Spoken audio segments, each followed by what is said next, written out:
મંદિરમ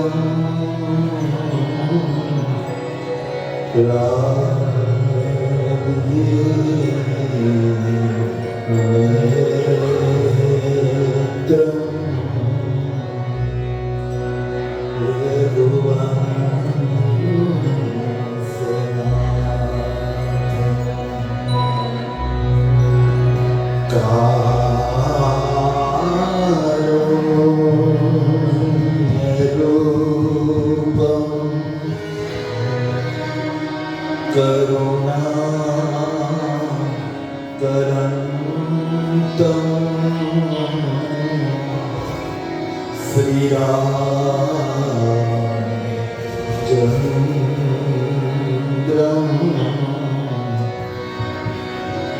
Saranam Prapatye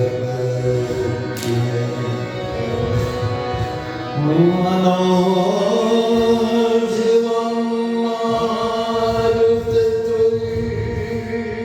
Vegam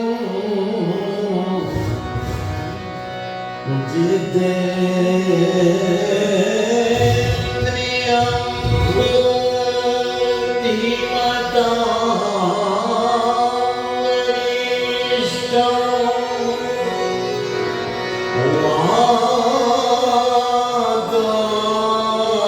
Vadatvajam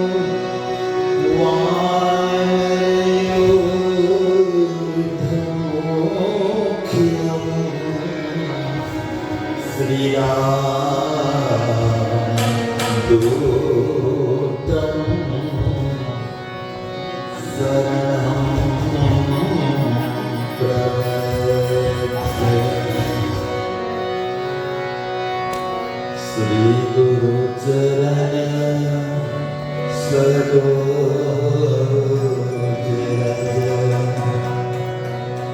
Nij Mana Mukur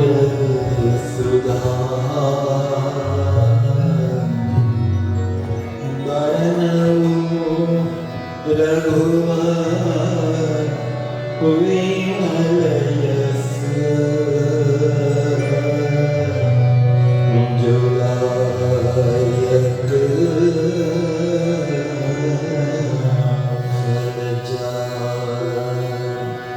Mangala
लाल की, रामदेव जी महाराज की, लीरबाई मात की, सनातन धर्म की, अपने अपने गुरु महाराज की।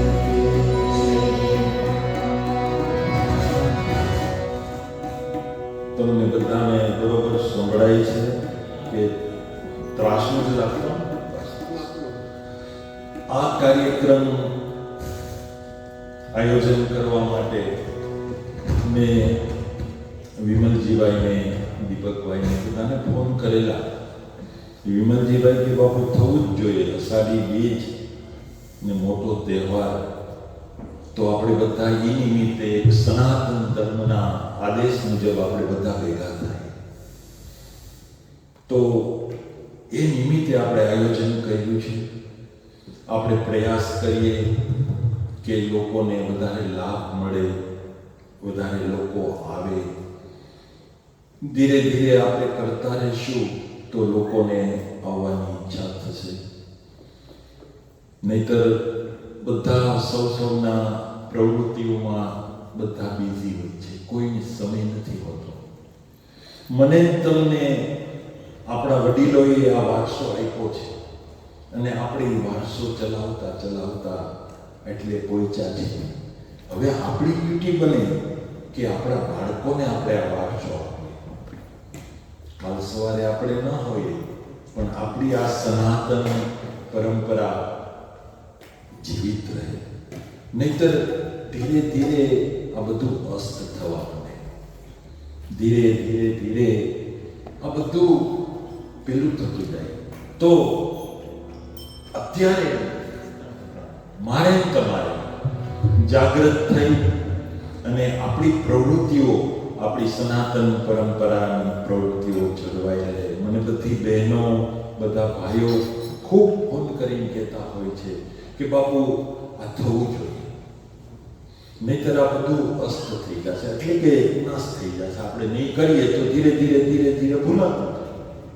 આપણે વિદેશમાં રહીએ છીએ, આપણા બાળકો અહીંયા બોર્ન એન્ડ બ્રોટ અપ છે, તો આપણે એના લેવલ પ્રમાણે, નહીતર બીજ તો શુક્રવારે ગુરુવારે લોકોએ સેલિબ્રેટ કરી, પણ આપણે આપણા બાળકોને બધાને અનુકૂળ હોય એ દિવસે આપણે આગળ પાછળનો શનિવાર કે રવિવાર બીજનો નિમિત્તે આપણે ગોઠવીએ તો એનાથી આપણા બાળકોને લાભ મળે.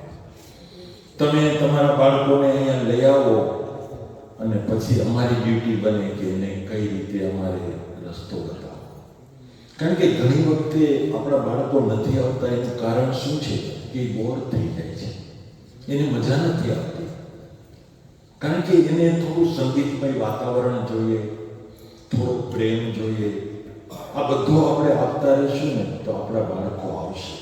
કારણ કે જીનેટિકલી તો આપણામાં પડેલું છે જ, એટલે એ જાગૃત થશે અને આવશે. તો તમે બધાએ ખૂબ મહેનત કરી અને આયોજન માટે ખૂબ ખૂબ, કારણ કે ગોઠવવું બહુ કઠિન છે. તો સમગ્ર જ્ઞાતિનો, વડીલોનો આભાર. અને વિરમજીભાઈ બે શબ્દો કહેશે તો આપણે વિરમજીભાઈને શાંતિથી સાંભળીએ.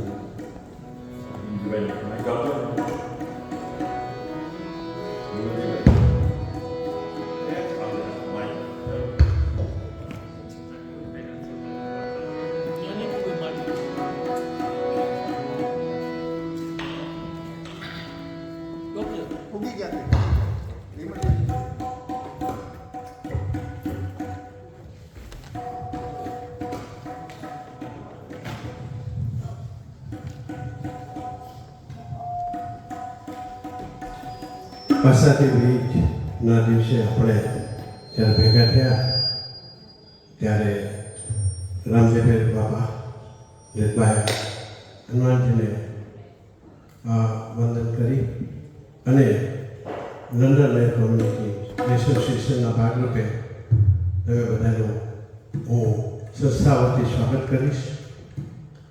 સાથે સાથે ખીમદાસ બાપુ, આખી તમારી ટીમ અને ભાઈઓને હું વિનંતી કરીશ, બને તો આગળ આવી જાઓ. વનરાજભાઈ, ભરતભાઈ, આપણે જગ્યા છે, બાપુને પણ મજા આવશે. તો બધાને ખાસ વિનંતી કે જેમ એવા આપણા સદેવભાઈ, દેવાભાઈ, શૈલેષભાઈ, કેશુભાઈ, એ સિવાય કમિટીમાંથી જે છે એવા દેવસીભાઈ અને કેન્સર રિસર્ચ યુકે, નારાયણ સેવા સંસ્થા, feeding the homeless and other UK and base charity જે છે, ચરમ સ્પર્શ ઓફ સાધુસ, બધા પાછળથી આગળ આવી જાઓ. એ ખાસ અરબમભાઈ, બધા રામભાઈ આગળ આવશો તો બાપુને પણ મજા આવશે ખરેખર, અને તમે પણ જે છે આગળ આવો, જેથી આગળની જગ્યા છે જ આપણી પાસે પુષ્કળ. Your generation donation will be greatly appreciated to support this ongoing cause and activity. આજે જ્યારે ખેમદાસ બાપુ આવ્યા છે નો આભાર સાથે બાપુ આજે તમારું ભજન સાંભળવા છે. બોલવાનું તો બહુ ઓછું છે, તમે વિનંતી કરી એટલે એ શબ્દો બોલો, પણ ભજન પતે એટલે જમણવાર પણ છે, તો જમી અને પછી આપણે છૂટા થશું. એ દરમિયાન આપણે બાપુને સાંભળીએ. આટલું કહી અને વિરમીશ. જય માતે બાપુ, જય હિન્દ, જય ભારત. Thank you. નો આભાર સાથે બાપુ આજે તમારું ભજન સાંભળવા છે. બોલવાનું તો બહુ ઓછું છે, તમે વિનંતી કરી એટલે એ શબ્દો બોલો, પણ ભજન પતે એટલે જમણવાર પણ છે, તો જમી અને પછી આપણે છૂટા થશું. એ દરમિયાન આપણે બાપુને સાંભળીએ. આટલું કહી અને વિરમીશ. જય માતે બાપુ, જય હિન્દ, જય ભારત. Thank you. ત્રણે વંદન કરવાના સ્થાન, શરણ ગયે શરણ ગયે સુખ આપશે એ પૂરે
ઉદારે તમારી મંગળ મૂર્તિ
Thank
તમારી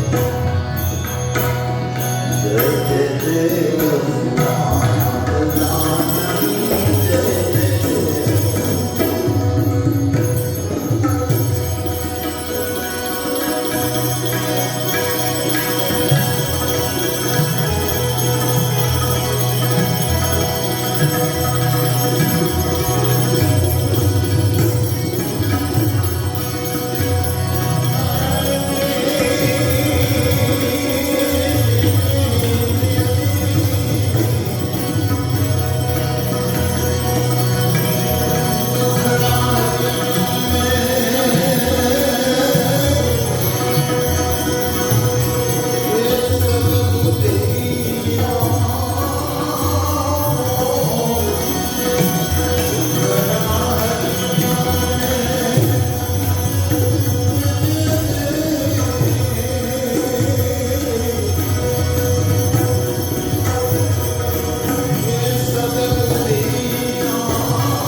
લાલ નામના એક સંત થઈ ગયા અને એમનું આ લખેલું ભજન કે વેદ કહે સબ ભેદ હી હૈ નહીં મિલતી હૈ બાત વેદ में વેદનું ગમે તેટલું જ્ઞાન હોય મને ને તમને પણ એ ભેદ મને ને તમને ગુરુ બતાવે તો જ પડે गुरु गम भेद अगम है गहरा ऐसे समझ नहीं आवत है बिना शरण सदगुरु के कोई भेद कदी नहीं पावत है नहीं मिलती है बात वेद में तो गुरु खूब ज जरूरी है जेना द्वारा मने तमने मार्गदर्शन મળે મેં નોંધ કર્યું છે તમારી કમ્યુનિટીમાં ભજનમાં જ્યારે આવું ત્યારે તમારા નેત્રોને તમારી દ્રષ્ટિને વાંચીને બોલી શકીએ કારણ કે તમારી અંદર જે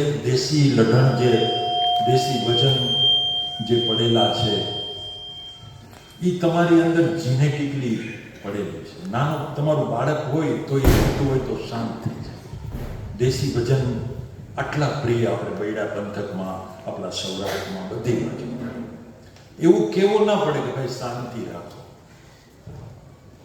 તમારી દ્રષ્ટિ અમને કહી દે અને તમારી સુરતા ભજનમાં લાગી જાય અમને મોજ આવે અને ભજનમાં હું ને તમે જેટલા ભરપૂર રહીશું ને એ જ મહત્વનું છે જીવનમાં મારે ને તમારે કર્મ તો કરવું જોઈએ આપણે આપણું કર્મ કરતા કરતા એક મુકામ એવો આવે કે પછી આપણે ભક્તિના માર્ગે આગળ વધવું જોઈએ ભક્તિના માર્ગે મને તમે આગળ વધીએ ગુરુ દ્વારા મને તમને દ્રષ્ટિ મળે આપણો ગુરુ આપણને કઈ વિઝન આપે ગુરુના દાસ થઈને રહીએ તો આ બધું મળે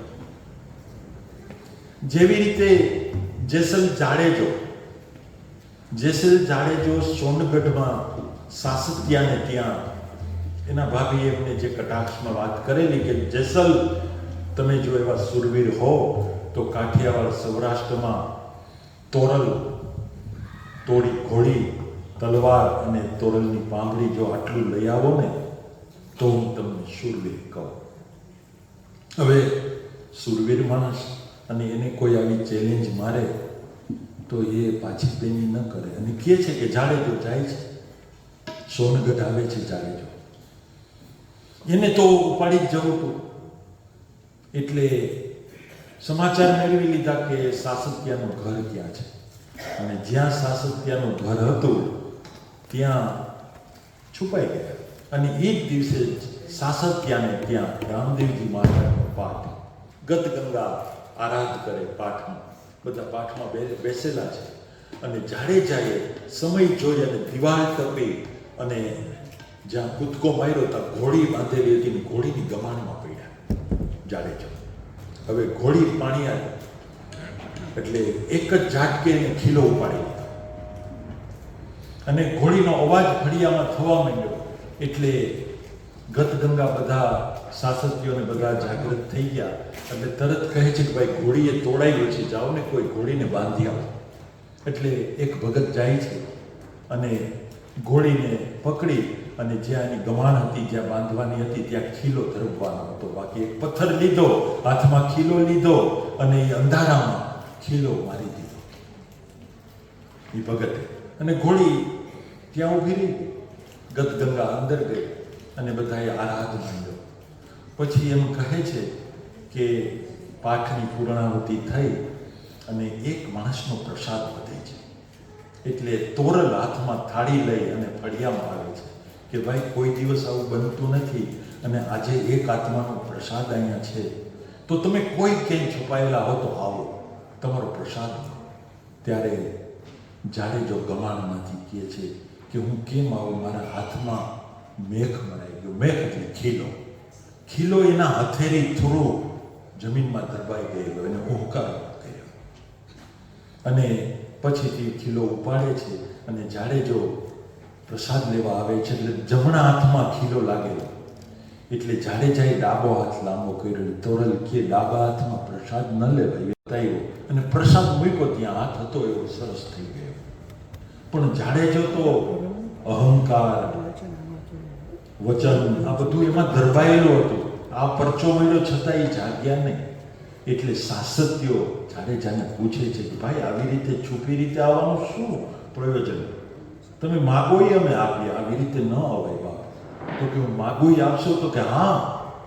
ત્યારે જાડેજો તોરલ, પાંબડી, તલવાર અને ઘોડી આ માગે છે.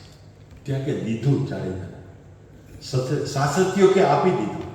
અને એ સાસત્યાએ આપેલ અને તોરલ પ્રેમથી હાલ્યા જાડેજા સાથે. કહે છે કે નવલખી બંદર પાસે આવે છે. એ રસ્તામાં તો એને ઘણા પરચા આપ્યા જાડેજાને, પણ જાડેજો અહંકારને હિસાબે જોઈ નહોતો શકતો. કારણ કે મારી તમારી અંદર અહંકાર, ક્રોધ ભરેલા જ હોય છે. ત્યાં સુધી મૂળ વસ્તુને આપણે પામી નથી શકતા, આપણે જોઈ નથી શકતા. કહે છે કે નાવડીમાં એક વાણ જેવું હતું અને એની અંદર જાડેજો, તોરલ અને ઘોડી અને બીજા માણસો બધા અંદર બેસે છે. અને ધીરે ધીરે નાવડું આગળ જાય છે અને દરિયામાં એવું તોફાન આવે છે, એવું તોફાન કે એના નાવિકો, હું તમને ટૂંકાણથી વાત કરું કારણ કે આપણી પાસે સમયની મર્યાદા છે. મારી સાથે જે ભક્તો આવ્યા છે બધા ભક્તોનો પણ આપણે લાભ લઈશું, પણ ટૂંકાણથી તમને કહું કે આપણી સનાતન પરંપરા જે છે એ શું છે. કારણ કે તમે બધા સનાતનના સંતાન છો. આપણા બૈડાના પાહોડાના જેટલા ગામડાઓ છે ને એમાં સચવાયેલું છે. આશરાનો ધર્મ, ભજન, સત્સંગ આ બધું તમારી અંદર ધરબાયેલું છે. એટલે આ વાતની તમને મજા આવે. તો તોફાન એટલું ઉપડે છે અને એ તોફાનમાં નાવિકો જે વાણ હાંકવાવાળા હતા, એ વાણ હાંકવાવાળા કહે છે કે અમારી જિંદગીમાં આવું તોફાન અમે જોયું નથી, આમાં બચાય નહીં. બધા ભયભીત થઈ ગયા. મોત સામે આવે. જાડેજો પણ ડરી ગયા. પણ જાડેજો જેવા તોરલ સામે જોવે છે, તોરલ એકદમ શાંત, એના ચહેરા ઉપર એકેય ભયની રેખા નથી. તોરલ શાંત બેઠા છે. એટલે જાડેજો તોરલ પાસે જઈને કહે છે કે આ નાવિકો એમ કહે છે કે આપણે બચશું નહીં, આ ડૂબી જશે, બધું કરવું શું? તમને કેમ કાંઈ અસર નથી થતી? એટલે તોરલ કહે છે બે શબ્દમાં કે જાડેજા ઉલેચવા માંડો. એટલે ઉલેચવા માંડો એટલે આપણે તો સમજીએ, આપણા છોકરાઓ ન સમજે. ઉલેચવું એટલે અંદરથી પાણી જે ભરાવું હોય થોડું થોડું કરીને બહાર કાઢવા માંડો. ઉલેચવા માંડો. આટલું કીધું એટલે જાડેજાએ એક નાળિયેર, અડધા નાળિયેરની કાચરી લઈને પાણી ઉલેચવાનું ચાલુ કર્યું. ત્યારે તોરલ કહે, જાડેજા આમ ન ઉલેચાય. અને જાડેજાને તોરલ પુકાર કરે કે પાપ તારું પર ઘાસ જાડેજા, તું તારું જે કર્યું છે એ કબૂલ કરી લે. ભલે તે અત્યાર લગી ગમે તે કર્યું, પણ કબૂલ કરી લે તો તારી નાવડીને બુડવા ન દો. એક જ કન્ડિશન, ગુરુ પાસે કબૂલ. તોરલ જાડેજાના ગુરુ છે, એના પત્ની નહોતા. તોરલ સાસત્યાના પત્ની હતા. અને ગુરુના વચને જાડેજો હાલ્યો અને માંડ્યો પુકાર કરવા. એક એક એના પાપ બનાવે છે. અને છેલ્લે જાડેજો એવું કહે છે કે જેટલા મથે જા વાળ, માથાના જેટલા વાળ છે એટલા ખરાબ કામ મેં કર્યા છે. તમે તૈરાને અમને તારો, હવે તમે ઉગારો. જાડેજાને અજવાળું થઈ ગયું. અજવાળું થઈ જાય ને બાપ, પછી કોઈ ભય નથી. મને ને તમને અજવાળું નથી થતું એટલે આપણે પાછા હતા એના એ થઈ જાય છે. બાકી ગમે એ કર્યું હોય તમે, પણ એકવાર ગુરુ પાસે કબૂલ કરી લ્યો પછી ગુરુની જવાબદારી એ તમને પાર ઉતારે. સામે કાંઠે જાડેજો અને તોરલને ઉતરે છે. સમંદર શાંત થઈ ગયો અને જાડેજાએ તોરલનું પોટલું માથે લઈ લીધું. તોરલના કપડાં એવું બધું બાંધેલું હતું એક પોટકામ, એ બધું માથે લઈને તોરલ સાથે એ ચાલ્યા. ઘોડી હલી આવે છે સાથે. ગામના માણસો હસવા માંડ્યા કે જાડેજો જેસલબા જો નારીના કપડાની બેગ ઉપાડી માથે પોટલું ઉપાડી આવે છે. બધા મસ્કરી કરે છે. જાડેજાને અંદરથી તો ખૂબ જ ખળભળાટ થાય છે, પણ ગુરુ સાથે છે, કાંઈ બોલાય નહીં. એમ કહે છે કે બીજે દિવસે તોરલના કપડાં તોરલ એક છબોલિયામાં, એક બાઉલમાં આપે છે જાડેજાને કે જાઓ ધોઈ આવો. જાડેજો સતીના કપડાં ધોવા માટે જાય છે છબલું લઈને. અને ગામમાં જે બેઠેલા માણસો વધારે મસ્કરી કરે છે, વધારે. અને જાડેજાને અંદરથી ક્રોધ આવી ગયો બહુ જ, કે હમણાં બધાને બતાવી દો, હમણાં મારી નાખો. પણ ગુરુનું વચન યાદ આવે, આ ન થાય મારાથી. બહુ કહ્યું, હવે આ ન થાય. કપડાં ધોઈ આવે છે, કપડાં ધોઈને આવે અને કપડાં સૂકવે ને પછી સતીને કહે છે કે સતી, કપડાં સરખા સાફ થયા, એમાં કંઈ ડાઘ નથી ને? એટલે તોરલ જોવે છે કે હા જાડેજા, થોડોક ડાઘ રહી ગયો છે. અને જાડેજો સમજી ગયા કે મને ક્રોધ આવ્યો તો એ સતીને દેખાઈ ગયો. ગુરુ તન કી જાણે મન કી જાણે, જાણે ચિત્ત કી ચોરી, એનાથી શું છુપાવીએ કે જેના હાથમાં જીવનની દોરી. તો જાડેજાને એકદમ પેલું થયું કે મને આ લોકો જેમ તેમ બોલતા હતા, જે ક્રોધ આવ્યો એ પણ ન આવવો જોઈએ. ભક્તિમાં ક્રોધ, અહંકાર, મોહ, લોભ, કામ આ બધું ધીરે ધીરે ગુરુ પાસે બેસવાથી જાય, નહીતર અહંકાર જતો નથી. ઘણા કહે કે આ મારા ગુરુ છે, આ મારા ગુરુ છે, પણ ગુરુના વચને નથી આવતા, એટલે એનો સમય બરબાદ થાય છે. એવું બની ગયું કે એક ગુરુ શિષ્ય આશ્રમમાં રહેતા હતા અને ગુરુએ કપડાં બારે સૂકવેલા અને રાત્રિના વરસાદ જેવો અવાજ આવ્યો એટલે ગુરુએ, ચેલો બાજુમાં સૂતો હતો નીચે, એટલે ચેલાને કીધું કે જોતો ભાઈ, બારે વરસાદ આવ્યો, મેં કપડાં રાખ્યા છે, ઉપાડી લઈને વરસાદ આવતો હોય તો ઓલો સૂતો સૂતો કહે કે બાપુ, હમણાં બિલાડી બહારથી આવી, હાથ ફેરવી લ્યો ને એની ઉપર. આમાં ગુરુ શું કરે શું? માટે રામદેવજી મહારાજનો અમર વારસો લીરબાઈ માએ નિભાવ્યો. લીરબાઈમાં જીવન ભગતના વચને હાલેલા મોઢવાડા, અને જીવન ભગતે જે આજ્ઞા કરી માએ શિરોમાન્ય ધરી. માં ગ્રસ્તી હતા, ગ્રસ્થાશ્રમમાં રહી અને ભક્તિ કરી. એટલે મને તમને આપણા ઈષ્ટદેવો આવું બધું શીખાડે કે ભલે તમે ગ્રહસ્થી હો, પરિવારમાં રહો, પરિવારની જે આપણી ડ્યુટી છે એ એક ભક્તિ છે, એ પૂરી કરવી જોઈએ. એટલે લીરબાઈ માએ જે આપણા બૈડા પંથકમાં જે ઉજાળા કર્યા છે, મેં એવું વાંચેલું કે પોરબંદરના રાજા રાણા જે હતા એને ઘી પાચન ન થતું, ઘી ખાય એટલે ઘીને હિસાબે એને ઉલટી થઈ જતી. એટલે એકવાર સતી પાસે આવે છે મોઢવાડા, પગે લાગે છે કે આ મને એક તકલીફ છે. તો કે બોલો ને બાપ. મને ઘી જળતું નથી, જરવું એટલે પચતું નથી, પાચન નથી થતું. ત્યારે લીરબાઈ માને વચન સિદ્ધિ મળેલી અને લીરબાઈ માં એમ કહે કે જાઓ, કાંઈ નહીં થાય, તમે ખાજો. આ વચન સિદ્ધિ. અને માનું વચન એને પકડી લીધું અને એ ઘી ખાય છે ને કાંઈ નથી થતું. એટલે એ ખુશ થઈ ગયા. 1.25 મહિનો થયો, મા પાસે આવીને કહે કે માં, મારી પીડા જતી રહી, હું તમને મારા રાજ્યમાં જમીન આપું, તમે એ સ્વીકારો.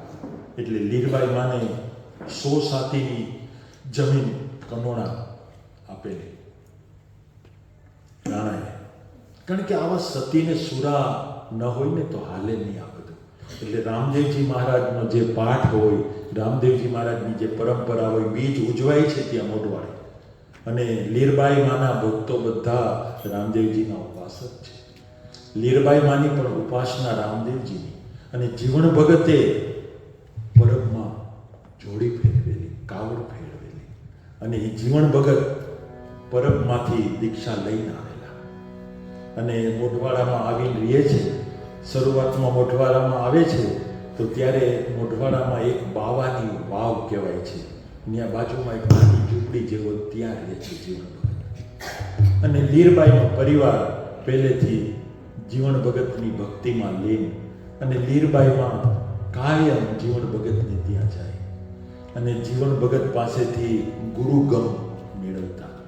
જીવન ભગતે લીરબાઈમાંને ગ્રસ્તી થવાનો કહે, ગુરુનું વચન પકડી લીધું કે ના, તમે ગ્રસ્તી થાઓ. તો એવી જગ્યામાં કાયમી આપણે પાઠ જોત ઉપાસના થતી હોય અને રામદેવજી મહારાજ પધારતા હોય તો આપણે રામદેવજી મહારાજને યાદ કરીએ. પછી મારા સેવક કિશોરભાઈ ભજનનો લાભ આપશે. આપણે આગળ વધશું ધીરે ધીરે. આ બધા છોકરાઓ ભજનાનંદી છે, બધા ગાય છે, પણ આપણી પાસે સમયની મર્યાદા છે. તો આપણે એટલા સમયમાં જેટલું બની શકે એટલો લાભ લઈશું બધાનો.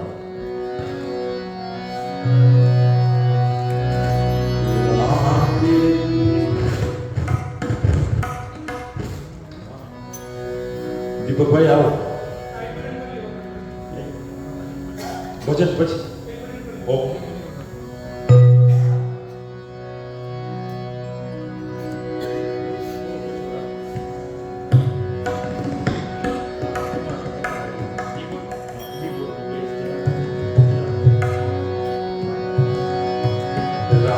પીર પધારો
Bye.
વિમલભાઈ મોસ્ટલી અષાઢી બીજ ઉજવે છે. અહીંયા પણ લેસ્ટરમાં આ વખતે અષાઢી બીજમાં ફ્રી છે, તો જો આપણે વ્યવસ્થા કરીએ તો. એટલે વિમલજીભાઈને વાત કરી અને વિમલજીભાઈએ કીધું કે જો થઈ શકે તો આપણે આ પ્રોગ્રામ કરીએ. તો અઠવાડિયાની મહેનતમાં બધું કર્યું છે. એમાં અજયભાઈએ કીધું છે, અજયભાઈ મોટવાડીએ પણ વાત કરી છે કે એમના તરફથી એ 101 પાઉન્ડ આ આયોજનના ફાળામાં આપે છે. તો એમનો વિમલજીભાઈનો અને અજયભાઈનો ખૂબ ખૂબ આભાર. અને તમને બધાને પણ જે કોઈ ઈચ્છા હોય એ તમે લખાવી શકો છો. તો આ બધા આપણે વધાવીએ એમને. ચાય રેડી છે, તો આપણે બહેનો બધી બનાવીને લઈ આવી છે મહેનત કરીને. તો તમને અનુકૂળતા જે